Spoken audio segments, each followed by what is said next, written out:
People ask me, Harley, I want to get fucking fit. I want to get so fit that none of my mates can keep up. I want to be the fittest I can be without doing drugs. How the fuck do I do it? That's a question I get all the time. People go, I just want to keep up with my kids. I want to smash my mates in the weekend. I want to, get my black belt or whatever. How do I do it? How do I get better? How to get better? I'm going to tell you the 3 little secrets that have just revolutionized my whole life. Just totally revolutionized my whole life. First secret, you want to know what it is? Is hang out with people who can kick your ass. If you want to be better in Thai boxing, you got to hang out with people who can kick your ass. If you want to be better in cycling, you got to hang out with people who can drop you. If you want to be better at ballet dancing or anything, you got to hang out with people that just shame you. That's how I got good at cycling.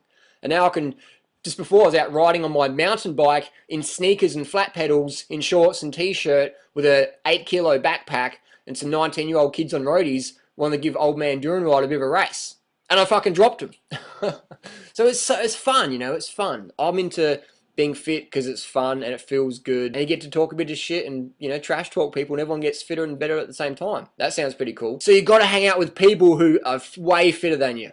Way fitter than you. And how do you find these people? You join up clubs, you go hang out where people train and you introduce yourself and you make friends with people. And you might get a lot of wankers go, fuck off mate, whatever, fuck off. And that's cool. There's plenty of people out there who do want to share their experience. You don't want to hang out with wankers, man. People who don't say good day or they think they're too hot shit. Fuck them. They're insecure. They're not got nothing much to ask to offer you anyway. Find people who are actually friendly and personable and they can kick your ass as well. And then, a few years later, when you're really fit, you can go back to those people who snobbed you off and kick their ass. So you found your people you're going to train with. That becomes your social group. When your fitness group becomes your social group, fuck, man, that is when the changes go crazy. My social group, you know what my social group is? It's nutrition and sport. That's my social group. I don't hang out with stoners anymore. In fact, some of my stoner friends have come over into fitness and sport. And now we hang out. And it's cool. So I don't hang out with downers no more at all. And some of my sport crew, they go out and get pissed and shit. I don't hang out with them then. I hang out with them on the good times. The sport times, man. At 6 o'clock in the morning, smashing up the local hills. Or 5 o'clock in the afternoon, doing some kickboxing or whatever. Or just riding home from work and meeting new people. So when your social group becomes your fitness group, man, that is fucking key. You know what I mean? Because so many people go, I don't have any friends. All my friends are fucking losers. Exactly. Fuck them off. Get rid of them. The best thing you can do for fucking losers is not to be a fucking loser. So hang out with people who have high standards, who have high expectations. Why? Because we raise ourselves the expectations of other people. That sounds interesting. We raise ourselves the expectations of other people. The expectations people have for us, we raise those. That's like in the Tour de France. People can't ride that fast when they're by themselves. They can't put out that wattage up when by themselves. Or in basketball, you can't perform that well when you're playing by yourself in the court. When you've got people like expecting you to perform, that's when you raise above. That's why if you want to set a personal best, you've got to have a crowd around you supporting you or trash talking you or whatever. You've got to have people pushing you always. That's why when I do my intervals, I don't go out by myself. That's boring. That's exercise. I like to have fun when I train. I don't want to exercise. I want to have fun. I want to play. Anything but exercise. I'm too busy to exercise. I want to play, man. When all your work is play, you'll never work another day. So how often do you train with this new group of friends? Train with them. Not every day, man, because if you've had a big break or you're out of shape, you don't want to fry yourself. Start with once a fortnight, once a month, and build it up over time, and eventually a few times a week. Definitely. And you ask them, learn from them. And if they give you advice, which is normally going to be, hey, dude, just back off a bit, like you're training a bit too much, you're going a bit too crazy, listen to it. Listen to it, because you don't want to overtrain yourself and burn yourself out and go, oh, I'm not cut out for this. I see that in cycling so often. I've been racing since 1997 in Adelaide, Australia, and I'm always back here every year. Always new faces. Like, I'll go to a race now and I hardly recognise anybody. Out of 200 riders, I recognise maybe 10 people. 10 people. Look at the percentages of that. That's crazy. So, we've got like 5%, 95% dropout rate in cycling. It's insane. You always want to train smarter versus train harder and make it part of your lifestyle and have realistic goals. So what's the second tip? The second tip is to wear shit out, man. Wear stuff out. What do I mean by that? I mean, this is what happens to my socks. You got a sock puppet here. Wear stuff out, man. These are my cycling gloves. Wear shit out. You don't need to spend a lot of money, man. You just need to train consistently. That's what we're doing. These cycling gloves, man. 50,000 kilometers and still going. I've stitched them up even. Look at that. Can't even afford new cycling gloves. I'm so poor, I can't even pay attention. We're training consistently by wearing things out. So I wear out bike tires, I wear out shoes, just wear stuff out. Not by training excessively, but by training consistently. It's going to take you 5 to 8 to 10 years to get on top of the game. I don't know anyone at pro level sport who hasn't been doing it for at least 8 years. And people who maybe took them 5 years, they've had like a background in something else. Like maybe a cyclist can go from elite runner to professional cyclist in 5 years because they've got that running base. Or if someone's a wrestler or a sumo wrestler, they can become a bodybuilder because they've got that base. But no one's going from couch potato to elite level athlete with no background in like less than a year.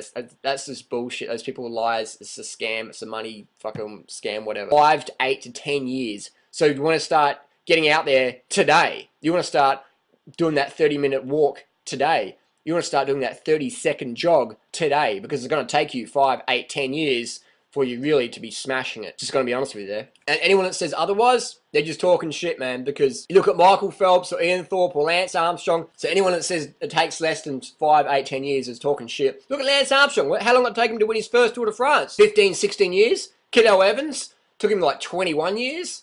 So people just, they don't understand, man. It takes a long time. So start today, train consistently, set realistic goals. Third tip, last tip, is your diet, man. You got to put enough fuel in the tank. High carb, low fat, vegan, heavy on the fruit, man. That's where it's at. Anyone that says, oh, you got to do low carb diet and calorie restrict, and that's fucking bullshit. If you calorie restrict, if you carb restrict, and you're trying to get fit, you're going to fucking burn out. You're going to be running on caffeine, running on stimulants, binge eating, being a fucking nut job to be around, and your athletic goals are just going to be out the door. You might be fit for a bit, and then boom, you'll blow out and burn out and bubble out and bum out just because they starve themselves, man. Like a lot of newbies do, just because they starve themselves. I see it all the time. People just starving.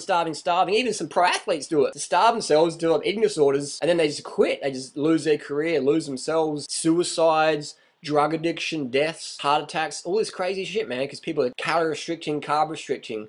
And man, I'm telling you what, if you want lifelong results, develop the lifestyle where it's easy to maintain a healthy lifestyle by healthy eating, easy to maintain your activities and your social life and your diet guidelines and things like that. Make it easy, man. Make it realistic. So many people are trying to have this putarian mindset of like, well, if that's good, then I want to go to the next level and that. And then they just blow up and go, oh, I was really disciplined and dedicated. It's like discipline and dedication don't mean shit if you head in the wrong direction. You can be going, I'm going to go to fucking Brazil, and you're heading to Antarctica, and you're dedicated and disciplined, and your boat hits Antarctica, and you're fucked.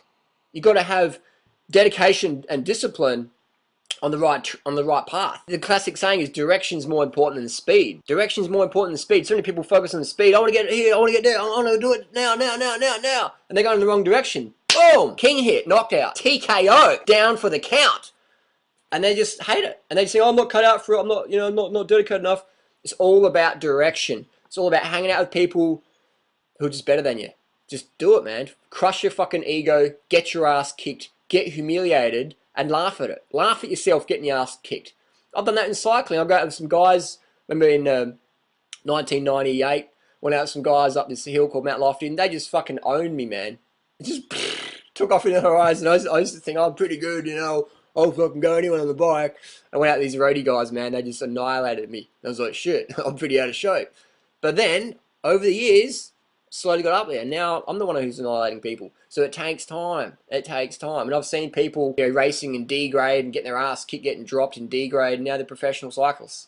So persistence is key. And what have they done? They've trained with people better than them. They took the advice. They've been consistent, and they've been eating well. And getting the sleep, the early nights. High carb is where it's at. You ran out of carbs, you're going to overtrain, you're going to quit, you're going to be fucking hating it, and you're going to be some fragile, emotional wreck. Because those who eat the least carbs freak out the most. Remember that. Those that eat the least carbs freak out the most. They have the more depression, they have the insomnia, they have the yo-yo mood swings in the training, and just always on the edge of breakdown. I've been there myself, man, with the ignorance. So I can tell you from experience, man, high calorie, high carb, high fun, high octane lifestyle is the only way. Make it part of your lifestyle. Make it part of your identity. You are a fit person. You're getting fitter and healthier. And you're helping save the planet. Versus doing something where you get really good and doing something that's really dumb and just drops you off the deep end. What am I talking about? Like calorie restriction or low carb diets. People get really good at these things that are really dumb and they just get, boom, dropped off the deep end. So be smart. Train smarter versus training harder. Take advice from people getting results you desire. Train with better people. Be consistent, wear stuff out, 3, high carb, high calorie, low fat, vegan, heavy on the fruit. That's where it's at. I'll see you next video. Don't just do it fucking better.